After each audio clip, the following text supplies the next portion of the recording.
This is WWE superstar Drew McIntyre, and you're listening to the WWE Podcast.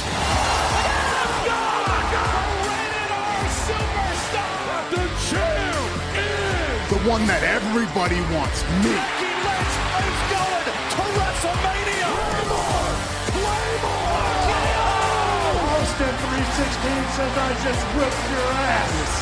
This is my iron. You're going to acknowledge me. Here we are, guys. Part 2 of the Mailbag on the WWE Podcast. We are going to dive into all the emails that we didn't get to this past week. As you know, kind of a record-setting mailbag and submission from you guys, which is not a bad thing, but I got to break it up into 2 shows, and that's what we've done. So we're going to join you guys virtually, kind of spiritually, right, in just a minute. But first, I want to welcome you to the show. If you have joined us for the first time, I know there's a lot of new listeners over the last week or two because of the Rumble. Well, there's a great way to get rid of the ads that you hear, and that is through patreon.com/WWE podcast. For $1, it gets rid of all the ads. You can also join us on the Apple Podcast side of things, www.podcast.com, and on the Spreaker side of things. If you want to become a supporter, you can do that. What the supporter membership does for you is get the exclusive After Dark show, which is also available on Patreon and Apple, but it is another way to support the show. If you want to become a supporter on Spreaker, that'd be a great way to say thanks. But let's get to all of those other emails that we didn't get to. And I think we still have some patrons lingering here in the mailbag. But I will just continue. And let's talk to Milan. And Milan says, "Hi there. I was at the Royal Rumble. Heard comments about how the crowd wasn't into it. The energy was there for the women's match, but the Fatal 4-Way sucked the energy out of the place. Everyone around me just shrugged their shoulders like, this crap again. Some even pointed them up their middle fingers. Everyone's so tired of Roman and how his matches go. People are also waiting for The Rock or some kind of big return at the Rumble, and it never happened. That also killed the vibe. Raw and Tampa was so much better and alive. My concern for Rock Roman is that both guys will only want to show up part-time, and this story could bleed out too long if they go to WrestleMania 41 and people lose interest. Plus, Dwayne Johnson's not getting any younger. I think if they wanted to do WrestleMania 40, something should have happened at the Rumble. I do think if it's Cody versus Roman, I can't see Cody winning 2 straight Rumbles and then losing 2 WrestleManias in a row to Roman. While I'm not a Cody fan, that would just be wrong. By the way, did Cody really get choked up on Raw talking about the Rumble? I almost vomited. Cheers. Yeah, I'm with you. I have to have like one of those air sick bags. You know, when you're on the airplane, you have the air sick bag in the pocket in front of you. I have to carry those religiously with me when I see a Cody promo or just see him in a suit or every time he smiles. I'm with you. I mean, those of you that are Cody fans are sitting here just tired of me complaining about it, but I mean, it's just how I feel about it. I'm not going to lie. So, a lot of questions and points here. Let's dive into this point by point. So, the fact that the Fatal 4-Way sucked the energy out of the Tampa, the Tropicana Field in Tampa, doesn't surprise me. Although it is really telling when people who are there live, not at home sitting on their couch in the comfort of their home, but they're live, who took the time and spent a lot of money to be there, and the parking and the just dealing with crowds of people and maybe having to bring your kids if you did, and the hotels for those that stayed, and all of the things that go with being at the live event, all the hassles, because there are, don't get me wrong, being at a live event's a lot of fun, but there's a lot of extra stuff you got to deal with. For people to be there and make all the efforts I just mentioned and still complain and feel bored is not a referendum on the fans.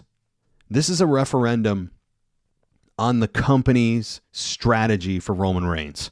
The overall strategy. This isn't just a formulaic match type and finish that we've seen for a few months or even the last year. That'd be bad enough. This has been multi-year, same finish to Roman Reigns' matches. People are bored and frustrated. And if you're getting people in the audience who attend one of the biggest events of the whole year for the company, audibly yawning at this main event, that should raise an alarm. That should sound an alarm bell for WWE. Like, we need to end this. So to your second point about Rock not being there, I agree. That was a bit surprising. You would think that if they're going to go from Rumble to Mania, which is not the longest period of time, it's only a few months, they'd want to build it as long as possible. And so it does make you wonder if this is actually going to be a WrestleMania 41 thing. It's very possible.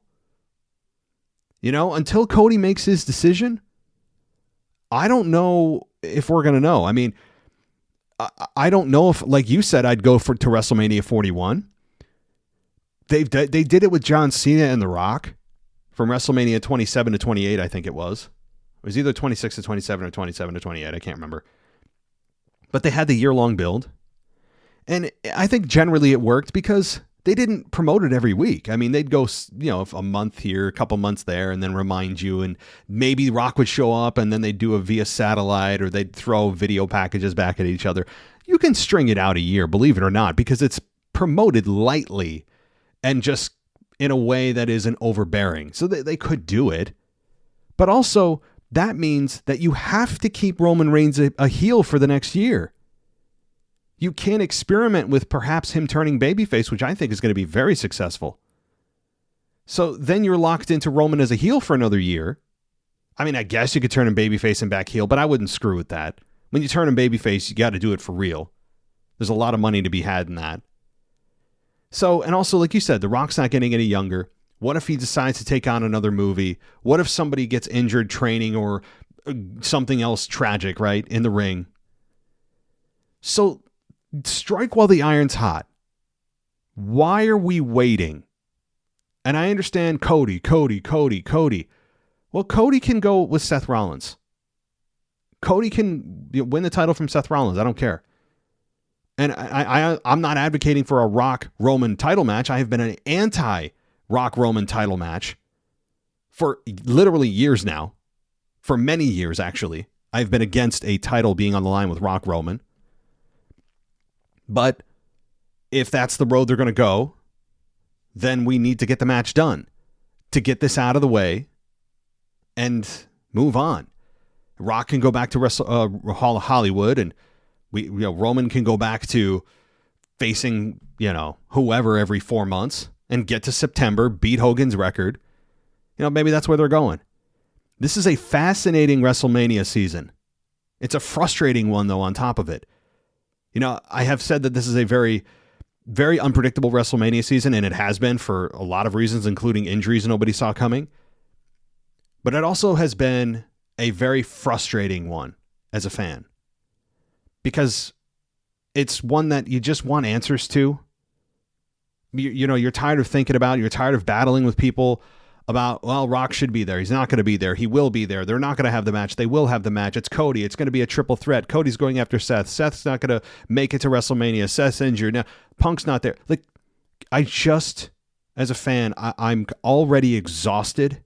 And maybe you guys feel the same way too, or maybe you're exhausted because you're tired of me talking about it, which is understandable. But I am just exhausted from all the possibilities. It's usually fun to think about and fantasy book. That's what we do as fans. But I'm mentally just spent already on thinking about the different possibilities of who could face who, what could happen. I mean, what could happen is fine with me, but it's more of, I can't think about what could happen until I know what the matchups are. So it's, I don't know. I know I'm going off the rails here, guys, but that's my exhaustion of the possibilities. Is just, I'm ready to know. Just give me the damn card. Give me the sheet. Well, what are the matchups so we can move forward? But I also can't see Cody losing 2 WrestleManias in a row if they go that road either. I mean, imagine the fans. But we'll see what happens tonight on SmackDown. A huge SmackDown. Maybe Cody does make his decision tonight. Maybe he waits another week. Maybe he waits till Chamber. We'll see. But yeah, Cody, I mean, yeah, I'm done talking about Cody. Thanks, Milan. Let's talk to, Liam. Liam says, here's my Elimination Chamber fantasy booking. For the women's chamber match, Naomi, Becky, Jade Cargill, Liv Morgan, Bianca Belair, and Zelina Vega, with Becky Lynch winning. 1-on-1, the Final Testament winner, The Final Testament versus Bobby Lashley and the Street Profits, with the Final Testament winning. I got you. Okay. The Women's Tag Team Championship, Shayna Baszler and Zoe Stark versus the Kabuki Warriors, versus Caden Carter and Katana Chance, versus Isla Dawn and Alba Fire, with the winners being the Kabuki Warriors. I don't hate that either. The United States Championship Street Fight, Kevin Owens versus Logan Paul, with Logan Paul winning. I'm on board for everything so far. Liam, you are in lockstep with me right now. The Women's World Championship, Nia Jax versus Rhea Ripley. The winner is Rhea Ripley. I couldn't agree more. I think there's a lot of truth to this, Liam. You are so far very logical. I can't dispute any of this. So let's continue. The Men's Elimination Chamber match, where the winner gets a shot at the World Heavyweight Championship at WrestleMania, which is exactly what I think will be on the line. Drew McIntyre, Sami Zayn, Finn Balor, Bronson Reed, Gunther, and Ivar. Now, Gunther, don't forget, though, apparently is not allowed to be overseas with his current visa. He's not allowed to fly international. So if that's the case, you got to take Gunther out and stick someone in, maybe Jey Uso. So there's that. But you have Bronson Reed winning. Wow. Okay, I have to disagree with you there. Or as the fans of, what is it, Office Space, for those of you that have seen Office Space, it's a 1990, late 90s kind of cult following movie that blew up. I'm going to have to go ahead and disagree with you there.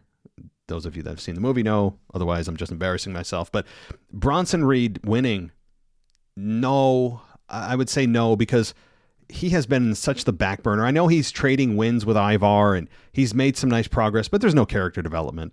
Fans would be like, what? That is something I think that maybe a year from now we could talk about. But as it stands currently, I don't think there's any chance Bronson Reed gets that type of push, so to speak. But who do I think is going to win the chamber match if there is one? I mean, you could go back to Drew McIntyre. He is on fire right now as a heel. He had the best night of his entire career, I think, last week on Raw. Attacking Punk and then what he said to Punk about how he prayed for this. I mean, it was brilliant. So, also, who do you think will be returning soon in Sasha Banks, AJ Lee, Aleister Black, Buddy Murphy, and last, certainly not least, MJF? Thank you for all your efforts to give this entertainment and wrestling knowledge to us. Thank you, and your co-host. Well, you're welcome. I only charge $6.99 a minute for every minute you listen on the podcast. Believe it or not, I actually charge all of your debit cards behind the scenes. So thank you. But here's the deal with all these returns you're talking about: Sasha Banks, AJ Lee, Aleister Black. I don't think we're going to see Sasha Banks. I think she's kind of moved on. And honestly, I'm tired of the games with her. I'm tired of her posting things that I think she knows, is very aware that what she's putting up is just to stir up the pot and get herself some attention, but knowing that it's not true. I think she has done that over the last month, and it's kind of insufferable. I think Sasha Banks, and this is a hot take that I know a lot of you are going to hate, I don't think she is a must-have for WWE, and I think she thinks she's a bigger deal than she is. I feel like she has got a massive, massive ego, and to her defense, you kind of have to have an ego in the business, otherwise you're going to get shortchanged with your contracts, and you have to know your worth. I totally agree. But Sasha Banks, I think, has an overinflated overestimation of herself. And I think the women's division would be better with her, but they don't need her. See, that's the difference. Is she a needle mover in the women's division? Yeah, in the women's division. As a company, is she a needle mover? I actually don't think so. I know people are like, what are you, Sasha Banks? Yeah, she's a big deal. Is she a WWE Hall of Famer? Yes. Absolutely. I think she is. She is an incredible talent, but they don't need her. And I feel like she's constantly playing games on social media. And I don't know. I know that a lot of you are massive Sasha Banks fans and vehemently disagree with me, but that's how I feel about her. As far as AJ Lee, I think we would have seen her in the Rumble, but at the same time, when she does return and Punk is healthy again, I think you're going to see at some point a Seth Rollins and Becky Lynch versus AJ Lee and CM Punk matchup at like a SummerSlam or something. That would be awesome. So do I think AJ Lee is eventually going to return? Yes, but it'd probably be on a short-term basis. Aleister Black, Buddy Murphy? Sure. I mean, Buddy Murphy, obviously the relationship with Rhea Ripley is there. Aleister Black, I don't know his contract status, so I can't comment on that. But MJF, I would love to say yes. If he does, it's WrestleMania. At WrestleMania or the Monday Night Raw after. I'm not predicting it. I'm not saying it's definitely going to happen. But I'm saying if that's the stage you do it. Thanks, Liam. Let's continue. Let's see. We have Gary. And Gary says, the Rumble was the definition of a lunch bag letdown. Other than the women's match, which was actually entertaining, the rest was just bad. Even worse, after looking forward to WrestleMania 40 possibilities leading up to the Rumble, WrestleMania is now looking to be a huge letdown already. Brock being pulled from the Rumble lineup didn't help, but even that wouldn't have saved it. No surprises, no legend, topped off with Cody winning, and Roman winning the same boring way as he always does. Is just lazy booking. And I'm 100% with you. I don't know why Chelsea Green doesn't get more love. She's always entertaining as heck. Almost like the female version of R-Truth. Too bad Sonya Deville got hurt and derailed that team. No disrespect to the legend Truth. Just saying he's super entertaining without even considering the wrestling. Not a bad wrestler either, to be honest. Takes bumps like a champ. Okay, well, I mean, I've already commented on the Cody winning thing, so I'm not going to repeat again. But Brock being out does suck. I've talked about that too. It does suck. I understand that there's litigation going on, and I understand that, you know, that's obviously more important than WWE had no choice but to pull him. But it does suck as a fan not to have him there. And it did hurt the overall feeling of the Rumble. No big stars return. That's kind of mind-blowing, really. And as far as WrestleMania being a letdown, I mean, let's let the cards fall where they may. I mean, let's we don't even have any matchups yet. I mean, we don't have anything confirmed, right? I mean, it's probably Bayley, Io. We'll decide that tonight. Maybe we get Cody confirming with Roman tonight. So there you go. You might have your two main events right there for the men's and women. But we have no idea where Seth Rollins is going to land if it's not with Cody. We don't know where Gunther's going to land. Does it one-on-one with Jey Uso? What about Logan Paul and LA Knight? And LA Knight winning. That would be a hell of an accomplishment, a hell of a victory. What about The Rock Roman somehow? Right? What about, I know no one's talking about it, but what about a Stone Cold Steve Austin appearance? That's always exciting. Brock obviously is not going to be there. You know, what about the tag team action, the tag team divisions? You know, you have probably an R-Truth, an Awesome Truth versus the Judgment Day tag team matchup at WrestleMania. So there are a lot of good things going on.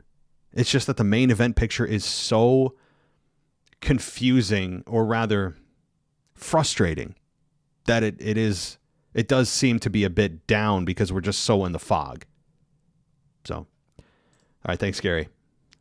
Where are we going here? I don't want to, let's talk to Nick. Tom and Nick from Eugene. And Nick says, hey, Matt, just wanted to touch on two topics. With just a few short weeks before WWE heads to Perth, it's time to fantasy book the chamber matches. On the women's side, it looks like the number one contendership for the world title and Ripley's challenger at Mania is up for grabs. Since Nia will likely be facing Rhea at, but not in the chamber, I would love to see Becky joined by Bianca, Naomi, Jade Cargill, Liv Morgan, and Chelsea Green. Yes. Please put Chelsea. Can we start a petition? Like one of those, I don't know, whatever you call them online, like those online petitions that constantly go around. Yes. Chelsea Green, please. I know that one is a long shot, but they need somebody who can take bumps and be the first one eliminated, and she proved in the Rumble she can do that. Obviously, book Becky for the win. Yes, and here's the funny thing with Chelsea. Obviously, I mean, I'm a big fan. You're a big fan of Chelsea Green. It's almost like her character moves forward when she loses so quickly. It's bizarre. It's almost like she becomes more endearing and she gets more attention when she has no offense and just gets ragdolled around and then complains to management. It's so crazy that someone's actually moving forward by constantly losing and getting almost no offense. I love it. I don't know how long of a plan this is going to be, or rather the sustainability of that strategy, but it's working right now. On the men's side, I'll assume it'll be for the contendership for the world title. and Seth's opponent for WrestleMania. Drew McIntyre will win, beating a field of Sami Zayn, Jey Uso, Dom. What about... you have Tom. What about Nick? Anyway, R-Truth and LA Knight, who will move to Raw when Cody transitions to SmackDown for the run-up to Mania. Ooh, okay. But what about LA Knight and Logan Paul? You know? I mean, I'm not against this. It's just, I don't know if LA Knight coming to Raw just to lose would make sense, because then what do you do with LA Knight on Raw? Challenge for Gunther's Intercontinental Championship? Maybe, I guess, right? Second thing, without a legacy act needed in the Women's Rumble, WWE has proven to have a lot of depth in the division, especially with the returns of Liv and Naomi, Jade's debut, and soon the emergence of the top NXT roster with Roxanne Perez, Tiffany Stratton, and Lyra Valkyrie. I don't know, I can't say her last name. With so much talent, do you think it's time to introduce a mid-card belt for the women? Something like the US or IC title, but with its own fresh name. There are about 10 women regularly in the conversation for the top 2 belts, and plenty of others that could make for some great storylines with more gold on the line. I would love to see women like Chelsea, Zelina, or Zoe Stark be rewarded. With a plethora of talent that have been forced to make all these odd couple pairings seem, or to keep the tag team division alive. Love to hear your thoughts. Thanks. Tom and Nick from Eugene. I see what you did there. Okay. As far as introducing a mid-card title to the women, I'm not as against it as I was.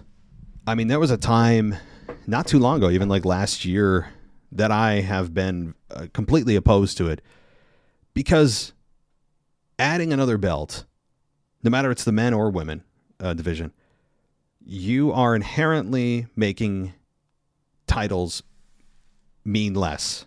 Not by a lot, but when there's more of something, that means it's worth less. Also, when you introduce a championship, that would increase the chances that every feud that goes on is about a championship instead of a personal issue. Now, I have nothing against championships, but sometimes matchups and programs are hurt by championships being involved. That's not the exception, or I'm sorry, that's not the rule, but rather the exception, but it can happen. And it's nice to see personal issues sometimes over just something about a championship. So, I'm not opposed to it if I was to make a decision, I would still say not yet, but we're getting closer. So that's what I would say at this moment. We're not there yet, but we're creeping closer. Once WWE really starts to hone in and consistently make the women's tag team belts feel important and give it time on Raw or SmackDown, then I might be more open to it. But also, I think the women just need more time on the show. So not yet, but we're walking in that direction, if that makes sense to me. So, you can reward stars without actually having a championship. If you, like you said, if you want to reward those that are doing a nice job, then you can get them victories, right? Like you can have them in great matchups and getting a string of victories under their belt. I know that doesn't equate to an actual physical victory of a physical item to represent that victory, like a mid-card title, but there is something to be said about, getting a lot of airtime, having great matchups, and continuing to rack up the W's. So my answer is short and sweet. Not yet, but we're getting there for a mid-card belt for the women. So thank you, Tom and Nick, both of you from Eugene. Alrighty. We don't have too many more. I know we've got one that has a terrible take. I'll save that for the end. That'll be the main event here. Let's talk to Marcus. Or MJ rather, from Australia. Grayson Waller's biggest fan. Amazing work, continuing to bring us content so many hours a week. Really appreciate you and the team. Well, thank you for listening. I was floored by the WrestleMania chamber booking chaos the past week. Keen to get your thoughts on what I think might happen from here. Roman is going to Hogan's number before he loses. If I was a betting man, I would agree. Because, as I've said, WWE is just going to grin and bear it and take it on the chin from fans who continue to complain, like myself, about this the formula of Roman's run, the formula of his matches, how little he's there. All of these are legitimate complaints, by the way. Don't ever let WWE try to minimize these complaints that are completely legitimate and significant. And Michael Cole tried to battle back, and he did a very poor job of it, knocking back at fans at the Royal Rumble with very, very weak arguments, and arguments that really we're not even trying to make, saying that fans want Roman to compete every week or put his belt on the line every week. No, we don't. No one wants that. No one's asking for that, Cole. And by the way, guys, I know a lot of you corrected me that I made complaints that Michael Cole had his math wrong with Austin being the last one to go back-to-back 26 years ago. I was doing it from his last Rumble win of 2001 when he faced The Rock at WrestleMania 17. But you're correct that the last back-to-back was 26 years ago. So I guess I misinterpreted what Cole said. So Cole was correct. My math was wrong because I was thinking of 2001, not 98 to 99. So anyway, moving on. Or rather, 97 and 98. 1999, Vince McMahon actually won with Austin as the runner-up. So he almost won 3 in a row. Okay. So as far as, again, Roman, I think they're going to go there. I think they're just going to say, screw it. We've got a world title that they can hang on to. The fans are used to it after 3.5 years. We're just going to go for it and say, to hell with everything else, because we are not going to get another opportunity to do this in our lifetimes. A run like this is literally once in a lifetime. Screw it. We're doing it. Now, again, what they think they're going to gain from this, I don't know. Do they think they're going to get a documentary together that's going to blow the minds of fans and bring in sponsorships and create all this revenue? Like, well, what do they think they're gaining from this? I don't know, outside of moving Roman up to beat Hogan. Okay. People aren't going to think of Hogan any differently. They aren't going to think of Roman any differently. So I understand that they just look at that number and just go, screw it, tunnel vision, we're doing it. And it also would be, I think, it would benefit them if that's their goal, to put Cody and Seth together, because Cody can win at WrestleMania. You put The Rock with Roman. You know The Rock's not winning the belt, so Roman beats The Rock at WrestleMania. And he continues his streak. He doesn't have a match till SummerSlam. That's what he did last year. You guys remember? He beat Cody Rhodes in the same formulaic match we've seen for years, with interference, spear, 1, 2, 3. And then he disappeared and didn't have a match until SummerSlam. That's inexcusable, but it's how they've continued to rack up these months at a time. All right. Drew wins the Chamber. I have no problem with that. Cody and Drew both want Seth at WrestleMania. I mean, I guess you could do a triple threat. I wouldn't hate that either. Then, I mean, you could do that. I don't hate that. Seth versus Cody versus Drew at WrestleMania. Yeah, again, yes. Rock versus Reigns at WrestleMania. I would say yes. You get the dream match. You also get Reigns continuing his reign. And you get Roman, that much closer to beating Hogan's record, which for some reason is just the end-all, be-all, got to get to it at all costs, which is a massive mistake by WWE, but what do I know? Cody wins the world title. Yep, I agree. Gets his first huge WrestleMania moment, but then says that he was wrong and his story is never going to finish. And hopefully everyone who has been using the story finishing promos will finally stop. Well, it's, again, the most overused phrase in a long time is this finish your story garbage. And I wish it was never said. But, I also think that when Cody wins, he's going to say, this whole time I was focusing on, this is his victory speech at the Raw after WrestleMania. This whole time I looked at winning the championship as the end of my story. But what I realized last night is that it's just the beginning of a new one. And yes, I put the lisp in because that's exactly how he talks. So it's not mocking. It's exactly how he speaks. So for those of you that are annoyed by it, I'm speaking as Cody speaks. But that's exactly what he's going to say. So get ready for by the way, at least a year plus run with Cody. unless he gets hurt. Gunther beats Cody at the Rumble 2025, and Cody turns heel. Hell yeah. Bring on Cody as a heel. Meanwhile, Roman turns babyface in late 2024. Cody beats Roman for the title at WrestleMania 41, then tells everyone in a heel way that he's finally finished his story. He doesn't need to defend it very often, especially because Roman didn't. Okay. Yeah, you want to go that road with Cody? Bring it on, man. Punk wins the Rumble in 2025 and beats Gunther at WrestleMania 41 for the world title. Redemption story for Punk after this year's heartbreak due to injury. Punk turns heel sometime later, and LA Knight wins the world title at SummerSlam in 2025 in LA. Wow, you have really booked this out, MJ. It's not him. I mean, it's all sound logic to me. I mean, you have a lot of heel turns, I got to say. You have Punk turning heel. You have Cody turning heel. So you got to have baby faces to balance that out. Maybe Gunther turns babyface, right? But I don't hate any of this, but I do think that when Punk wins, they'd rather see Punk and Rollins than Punk and Gunther, just because it'd be the right way to finish what they were started here for Punk and Rollins, that they will be able to finish at WrestleMania 41 next year. But really good stuff, MJ. Thank you. Okay, we're getting closer here. Okay, I think maybe, do I dare say it is time? It's time to get to... Again, I haven't really read this, so it's all kind of in the moment. Let's get to Jamie. All right, Jamie.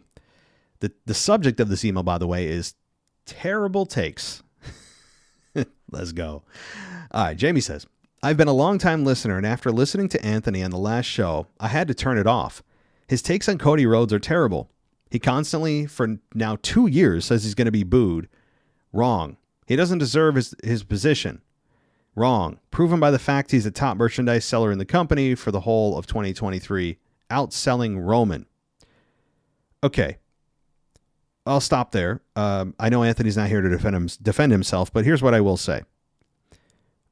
No one is saying that right now Cody's going to get booed.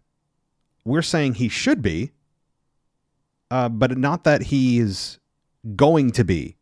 The fans have been very supportive. Neither him or I have said, oh, he's going to get booed. No, we have been very forthright of the fact that we know we're in the minority and that the continued support for Cody doesn't seem like it's going anywhere.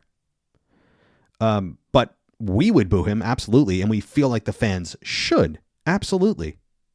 Now, if your qualification for someone who doesn't deserve or does deserve their position is based on merch sales, well, then I'd be careful with that logic, because if that were the case, wouldn't you have put R-Truth in the main event?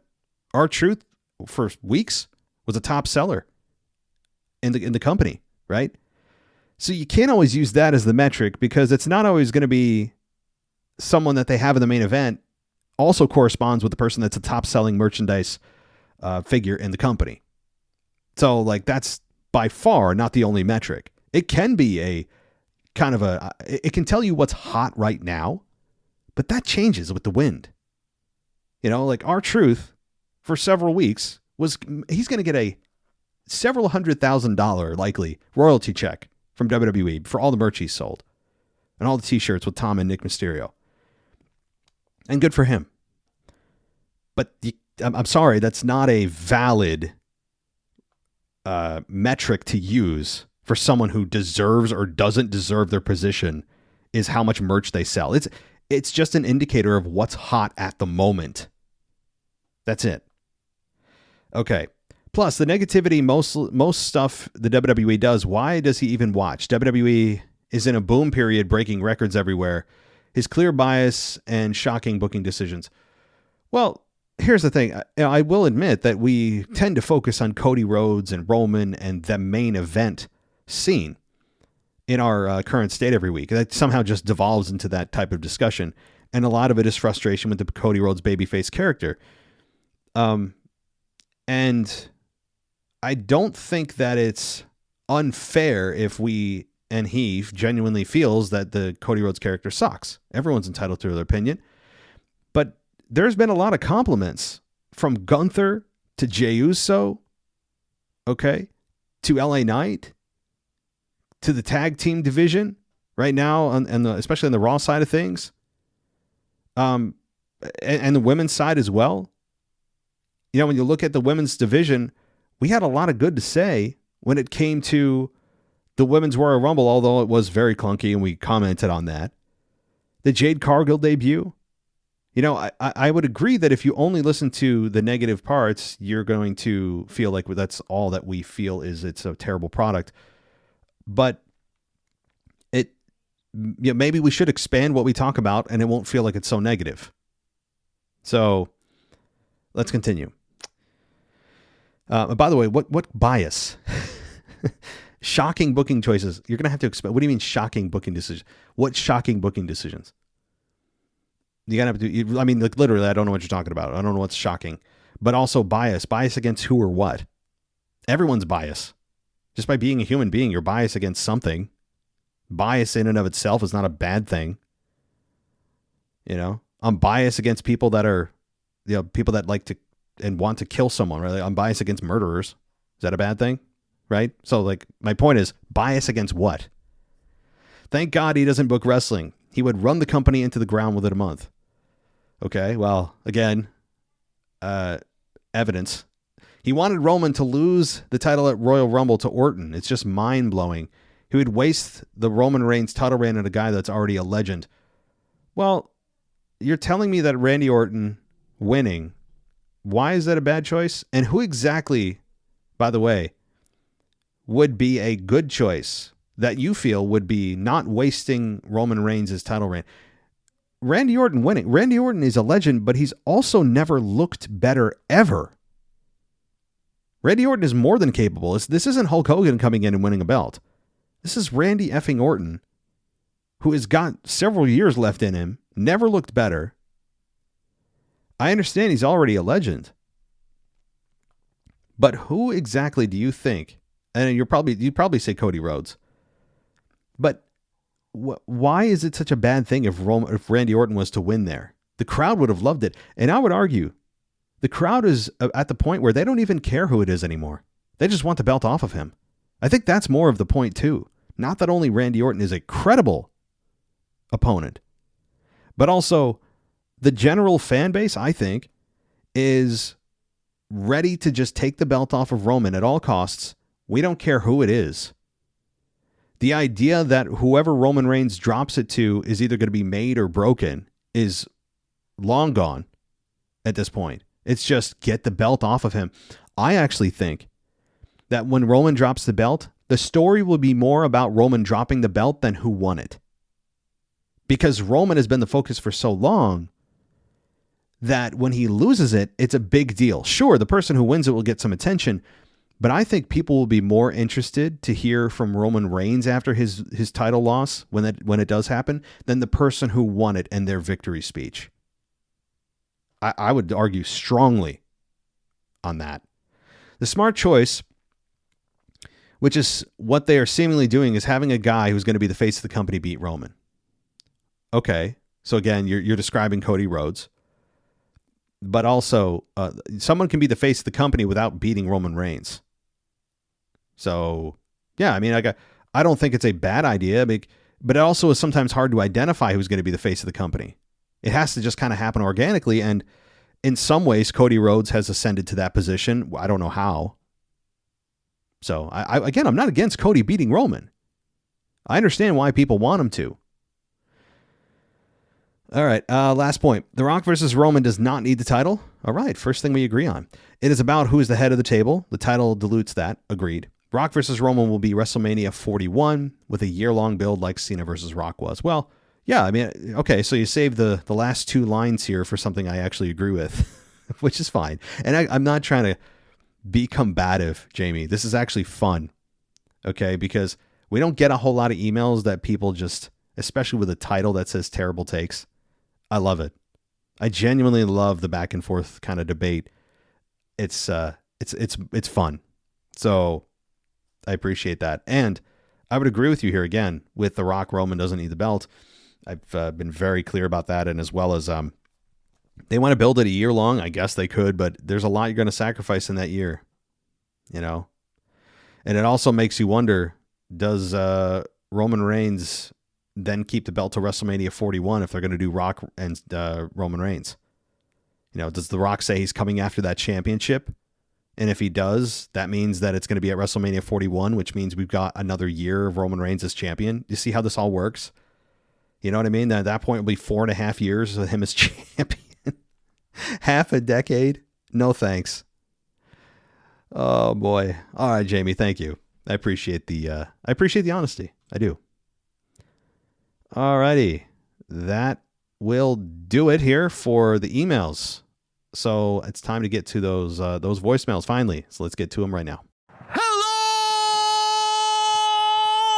Podcast world. This is DJ Kuzma back at it again on your Mailbag show. Record to you live on a Wednesday morning, on a very chilly Wednesday morning, it looks like it's snowing or sleeting. I don't know what is going on outside, but hopefully it doesn't stick on the ground. But let's get to your favorite show to come in every single week on the Mailbag, and I'm talking about the Veer Mahan Report. Now, the Veer Mahan Report took place this past Monday night on Monday Night Raw, live from Tampa, Florida. This time I double checked, I quadruple checked, and triple checked, and all the other checks to find out if the Indus made an appearance. And from the looks of it, they did not make an appearance on Monday Night Raw. Maybe Matt, on your review, maybe you could correct me on that, but I didn't see any highlights. I didn't see any notices in all of the other blogs, like Cage Size Blog and Bleacher Report and CBS Sports. I didn't see any mention of the Indus. But whatever the case may be, I want to see what happens next week. I want to see what happens going forward on the road to WrestleMania with the Indus. Surprisingly, none of my guys were in the Rumble, so I don't know what's going on with that picture, but I'm focusing on the road to WrestleMania. Maybe they're inside some sort of tag team fatal four-way at WrestleMania. I don't want to jump the gun here, but why not? Why not my guys of Veer Mahan and Sangha challenge none other than the Undisputed Tag Team Champions in some sort of fatal four-way with all of the other tag teams on Monday Night Raw. But whatever the case may be, this is your guy, DJ Kuzmo. Be kind to one another. Stay safe, my friends, and peace. Yeah, DJ, I think you hit it on the head that they're probably going to be involved, you would think, in some kind of fatal four-way, fatal six-way, I don't know, for the Undisputed Tag Team titles at WrestleMania, but I also think that it's very possible it's one-on-one with the Judgment Day versus Awesome Truth at WrestleMania, and that leaves the Indus in a battle royal, like the Andre the Giant Memorial Battle Royal. That's, I hate to say it, but that kind of seems where they're headed and where they're slotted. I mean, they go from being featured in the main event in a world title match, getting camera time in a world title match, main eventing Raw, to disappearing again. I mean, they are magicians at disappearing. And it's not obviously on them, it's on creative. I don't know how they don't have them in the title pick, the world undisputed tag team title picture. I don't know how they don't have them in there. They're a hell of a tag team. Jinder Mahal is, I mean, you saw what he can do on the microphone, get mega heat. I'm more of a Jinder Mahal fan than I think a lot of people listening to the show outside of you, DJ. I love Jinder Mahal. I shouldn't say I love him. I think he's underrated and underappreciated. So I don't know what they're doing with the Indus. I don't know why they're playing games with this disappearing act. They show up for 5 seconds and then they leave. Then they're in the main event and then they leave. I have no clue. It's frustrating because I can see the potential there, but apparently WWE either doesn't see the same thing or is undervaluing what they're capable of. But thanks, DJ. Now, I was just about to play a voicemail from Sharon from Israel. So Sharon, I got your voicemail. I can listen to it, but it sounds like your microphone. I don't know what, I would imagine you use your phone to record and send to us. Whatever you were using, there was something rubbing up against the mic that made the whole voicemail unlistenable. Like I can hear your voice, but it sounds, and this is not a fun sound to listen to, but it sounded like this the whole time. Like rubbing against the mic the whole time. And you in the background. So I can't play your voicemail. So send it in. Maybe we'll get it on Sunday or next Wednesday's mailbag. But I wanted to let you know I'm not ignoring it. It's just I can't play it on the show. So that's all. So I apologize. But it's just can't. But all right, let's get to our next voicemail. I think this is Alex, the French guy. Let's see what he's got to say. Alex, the French guy here, your current European champion, WWE. What are you doing? What are you doing? I'm sending this voicemail just after seeing Royal Rumble. I've seen during the day here in France. Come on, man. What is that? I mean, the pay-per-view, the Royal Rumble, was average at best. And the best match was the Women's Royal Rumble. This match was really fire. A lot of returns. Unexpected entry. TNA champion from the TNA division entry. But man, Bailey, that's the right choice. I completely agree with that. But come on. Fatal 4-Way with Roman Reigns was average at best. Predictable. Royal Rumble of the man, Cody Rhodes. I said it to you, beginning of the year, you will finish the story. You have 15 years left to finish the story. Rock has only 1 or 2 years to write this story. WWE, you are playing with us. You are playing with me. The Rock, you are playing with me. Last year on the WWE podcast, I said by Royal Rumble, if I don't have the absolute confirmation that this storyline will happen, I will concede this idea that Roman Reigns will face The Rock at some point. Why do you tease us at the beginning of the month? Why do you do that? False hope. I hate that. Secondly, in France, there's also some podcaster that they are saying that, yeah, Cody Rhodes winning is the right idea. I completely disagree. The Rock is best for business, is best for writing the story. I mean, this is completely the bad idea. And Cody Rhodes, I like Cody Rhodes, but I hope that he loses at WrestleMania, because now it is so predictable to say that Cody Rhodes will win at WrestleMania. So yeah, that's maybe the only upside, is that the outcome at WrestleMania is unpredictable. But yeah, a very angry French guy. Bye, guys. A lot of passion and fire. I love it. I love it, Alex. So, The Rock, you're going to concede the idea. Well, again, he teased us, but how often does WWE tease us and not deliver? Why would The Rock tease us like that, knowing exactly what that means and what that implicates? And then they just say, yeah, no, we're not doing it. I don't think they would not do that. Rock Roman is happening. It is happening. Whether people like it or not, it's going to happen either at this year's WrestleMania, SummerSlam, or next year's WrestleMania. It is happening. Don't care if anyone doesn't believe me. You don't tease something like that and not deliver. That is a bad strategy from a business perspective, but you're right. If we're talking about business, there is no bigger match than Rock Roman. You can debate all day, not you, Alex, but the Cody supporters, all day until you're blue in the face, that Cody Rhodes makes more sense to face Roman Reigns because it's more of a threat to his title. And you're absolutely right. But here's the bigger point. I'm a company that's trying to make money. What's a bigger match? What's a match that'll make more money for me? Cody Rhodes versus Roman Reigns or Rock versus Roman Reigns? Let's see. The Rock is the biggest star literally in the world. He brings more eyeballs to the product. Tough, right? And I understand that Cody would be, if he was to face Roman Reigns, be predictable to win. But last year we got an unpredictable outcome and people were angry. So this year you're going to get a predictable outcome and also be angry. It's like, well, WWE would say, well, which way do you want it? Do you want something that is the right decision, but it's predictable, or something that's the wrong decision, but unpredictable? You know what I mean? Like, we're never happy either way. We're fickle fans. But, yeah, I mean, The Rock, Roman Reigns, it's a money match. It's a match that would be a needle mover. It would get national news attention. I'm not even kidding you. It would probably be featured on some sports segment on NBC News or CBS or something. It's a big deal. You think Cody Rhodes versus Roman Reigns would get that kind of exposure? No. So I would totally agree. It's a match that needs to happen. It's a match that you don't tease and not deliver on. And WWE, to their credit, oftentimes, almost every time, delivers on the things they tease, unless an injury happens or something catastrophic. So this was a blatant tease. It wasn't just something talked about off camera on Pat McAfee's podcast. No. This was something done on WWE television during the show, not off camera, not after the show. You can't do this and not deliver. You just can't. So there. Thank you, Alex. Next voicemail. Here we go. Hey, Matt, Brad in Florida. So, on the Royal Rumble, weird. I mean, honestly, that's the first word that comes to mind. I have no problem with the results. I just think how they got there was a little weird.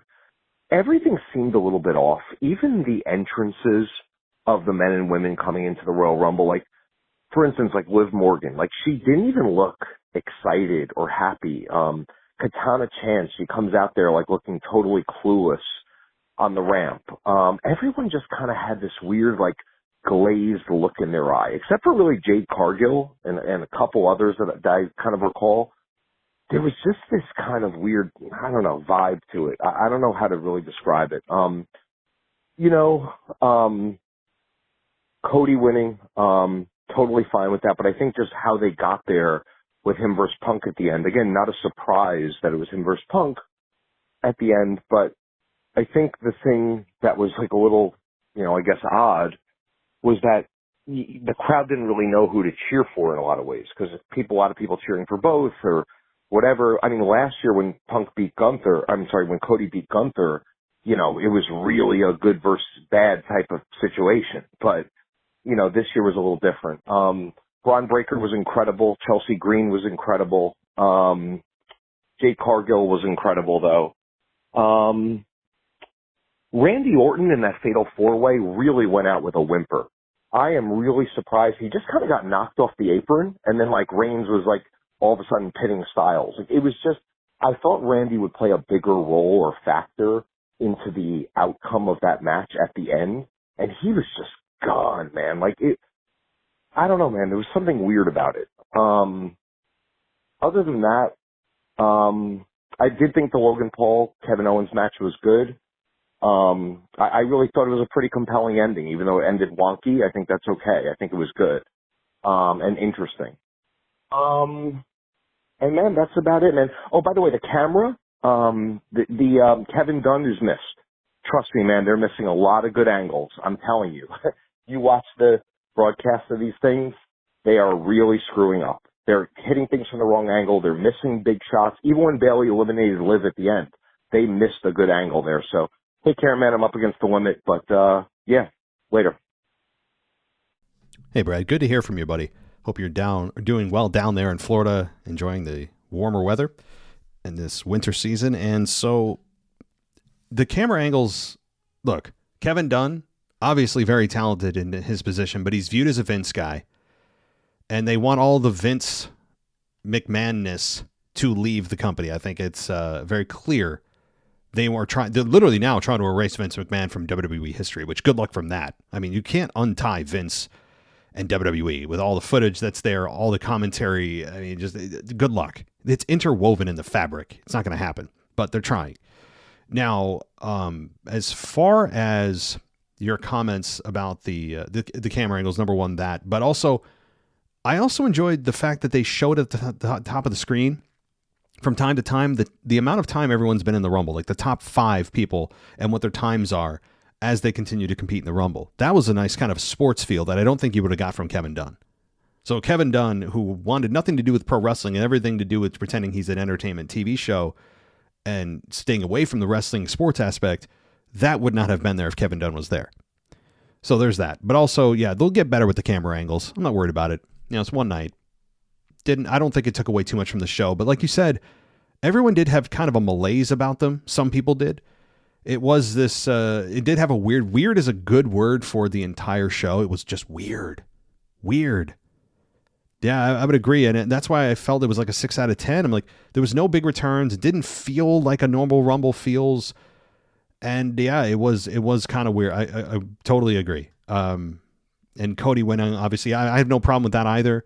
But having him and Punk together at the end, I don't think was the worst decision. I mean, there's nothing wrong with babyface. It forces the fans to battle with each other for a little bit. And it didn't mean anything. They weren't going to turn on one another after the match. They were both going to go their separate ways. Punk was supposed to face Rollins and Cody was supposed to probably face Roman Reigns, and that's not happening now. So, yeah, I mean, like that happens. Mega babyface versus mega babyface. Hey, let's see. And I think that's also a good litmus test for WWE to see who the fans at the end of the day would support. You know, I don't think there's anything wrong with that.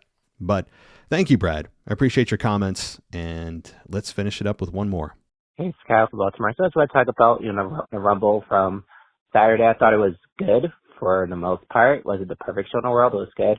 I want to go back to, I was to your review for the Rumble and stuff about Becky, how she just feels kind of had no factor into her performance. I agree. I don't know what they're doing with Becky right now. I don't know what they're not doing anything with Becky in an incredible way. So that's kind of a little concerning somewhat. Hopefully, like I said last week, she was able to get bounced back from it when she starts feuding with Rhea, I would hope, but we'll see.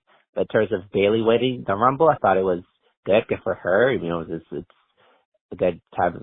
It is a good moment for her to finally face, Io at WrestleMania, get that moment for her. And so it's going to be weird because I'm an Io fan. So personally, I want Io to retain. She may not, but we'll see. Looking forward to that feud in general between Io and Bayley. But, so I enjoyed that. I didn't like Cody Rhodes winning.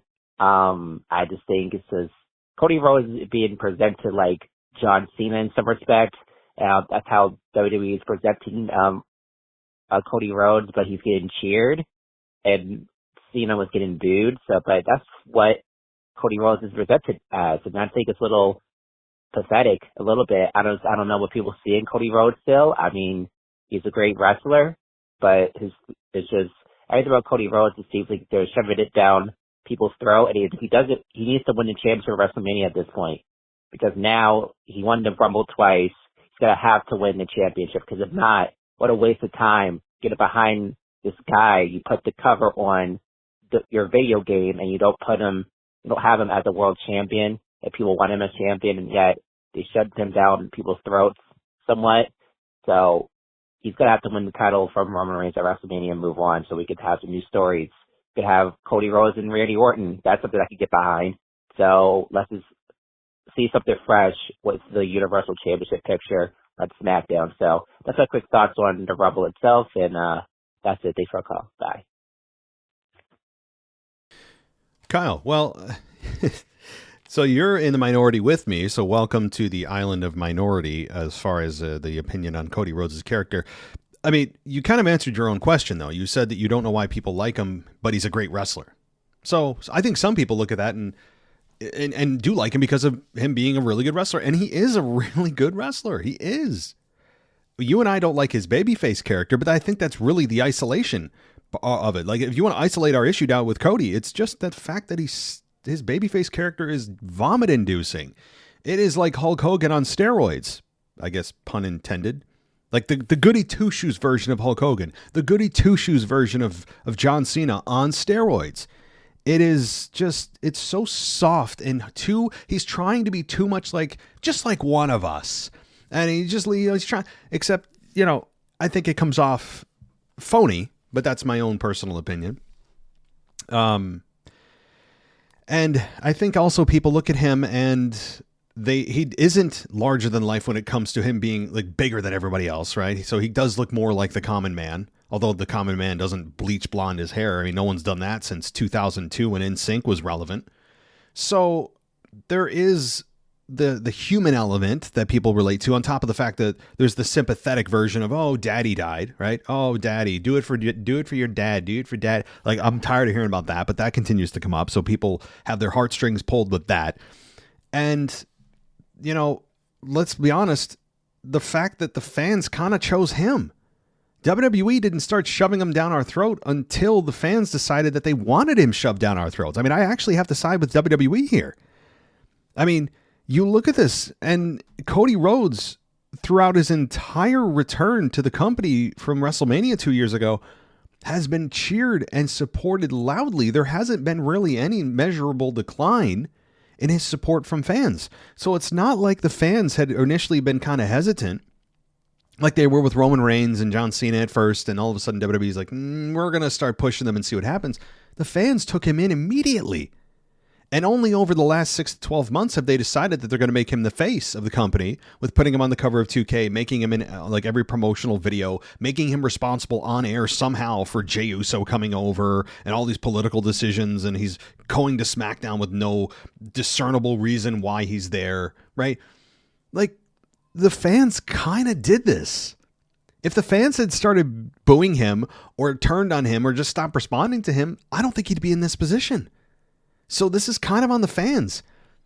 Usually WWE decides it, and then they just, then it's a war of attrition with the fans in WWE. We've seen that over the years many times, most prominently with Roman Reigns for like 8 years with his big dog character, and Vince is shoving and kicking him down our throat, like jumping with both feet and saying, you're going to eat this and like it. And the fans are like, no, we don't.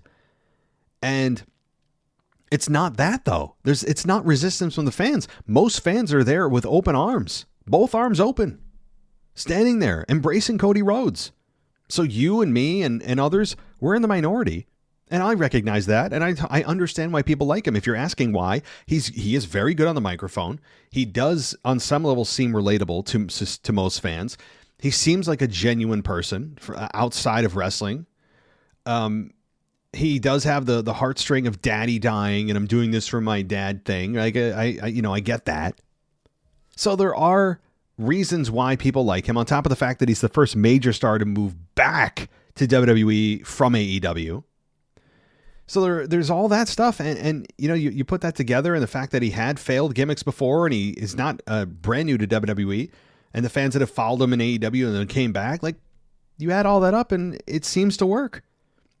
And he does put on really good matches. So that's why people like him.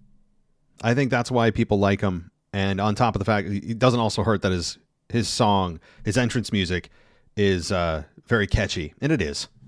Despite what I think about his babyface character, it is very catchy. That obviously helps him. So that's the reason why Cody Rhodes is, I think, beloved by the fans. And he's probably going to become champion one way or the other at WrestleMania. Whether he faces Roman or he faces Cody, you can't have him lose twice, because you're right. The fans at some point are going to say, why am I investing my time when we have been disappointed time after time? Why are we being let down now? Like, what's the catch? What's the end game? What's so important? What's so big at the end of this reign for Roman that Cody Rhodes can't become champion now when he has literally already become the face of the company? They've been setting that table for a long time with all the things he's done over the last year, with, obviously 2K24 most recently, and being everywhere all the time.